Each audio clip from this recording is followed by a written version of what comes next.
Hey, what's up guys? Welcome to Learn and Explore. من راستیم خوشحالم که لویدیوی که نداگرام ولاتن. لم ویدیوی دا باسی بشی سیمی ایده مکانکین. اگر ایده مکانی پیشترد نبینی و لو کارتی سرادا بین نریم با. پیش روی دست ببین یک رون کرنوا لویدیو ایده مکانا رستگان نانوسموا لبروی که اگر تو لخوندنوا که تنگید پیش ناکا ایده مکار بهنید. و بس نوعی که ابی آستگه تو زک برستر بد اینجا ایده مکار بهنید. با اساس دست ببین. یکم ایدیم bury your head in the sand. Bury your head in the sand. معنی وشوشی ام ایدیم واتا سرت لناو خولا بنجید. بلام معنی ایدیم که اوه که حول بدید که خود لبارودوخک دور بخیتو یا خود لبارودوخک لابدی با دانانی اوی که ام بارودوخه هر نیه یعنی اوشتا هر بونی نیه یعنی بواتای خوگل کردن دید. بون مونا اتوانید بلید Stop burying your head in the sand.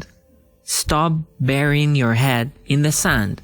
واتا خود گل مکا یعنی با کردیکی یعنی با کردیکی واتا خود گل مکا یعنی بون مونا کشه یک هیا تو اتوید ام کشه احمال بکیتو وای دابنی که کشه که خوی چاره سره بید. اما معنی ایدیما که ایدیمی دوم Let the dust settle. Let the dust settle. معنی وشه با وشه ایدیما که اوه که رگب ده که خالکا جگیر ببین. لکردی شاید چند ایدیما که همان معنی امان هی بونمونا کسی یک امرد و یکسر دوای یک دو روز من حالکانی یکسر دستگن با اوی که خانو مالوشتکی بش بکن توش پیان علید با کفنکی زرد بکاد. شتێکی وا هەیە لە کوردیشا و چەند ئیدێمێکی تریش هەیە کە هەمان مانای ئەویان هەیە. مەبەست لە ئیدێمەکەش ئەوەیە کە ڕێگە بدەیت کە بارودۆخەکە ئاسایی بێتەوە دوای ئەوەی کە شتێکی ناخۆش یان خۆش ڕوویاوە. بۆ نمونە ئەگەر ئەمی دێمە لە ڕستەیە بەکاری بهێنین ئەڵێن You just had the news yesterday. Let the dust settle and don't make any decision yet. You just had the news yesterday. Let the dust settle and don't make any decision yet. واتە تو دوێنێ هەواڵەکەت پێگەشت با بارودۆخەکە یان وەزعەکە ئاسایی ببێتەوە و هیچ بڕیارێک مەیە جارێ.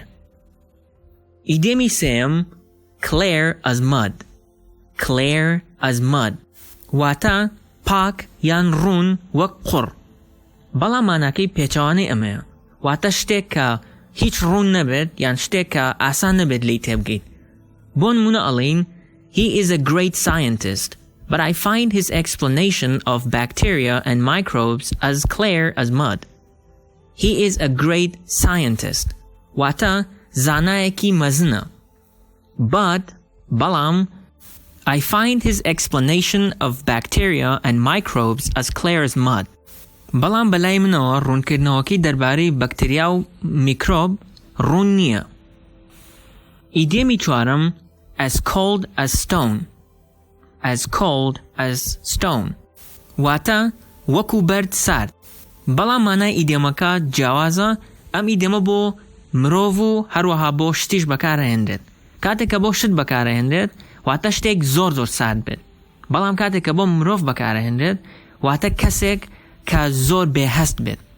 بون مونا علین He is as cold as stone.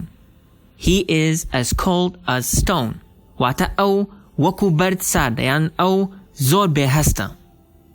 ایدیمی کوتاهی lost in the sands of time. Lost in the sands of time. واتا ون بو لخولکانی کادا. اما معنی ایدیمکه بلام اما بوشتک بکاره هنرد کماوی که زور لمو پیش رویا بید بو هویو استا لبیر کرابید یان ون بو بید. Bon Muna Alain, the purpose of the castle has been lost in the sands of time. The purpose of the castle has been lost in the sands of time. Wata mabasti qalaka winboyan mabasti qalaka labir krawa. Labaroi kamaoi ki zozo lamo pesh drus krawa. Esta nazaned ka bochi drus krawa. Amanj le drus kردنی چی بو. بمشوش ویدیو رومان کوتاهی هات.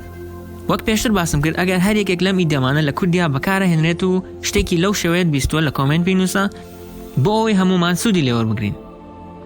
تاوەکو ویدیۆی داهاتوو خواتان لەگەڵ.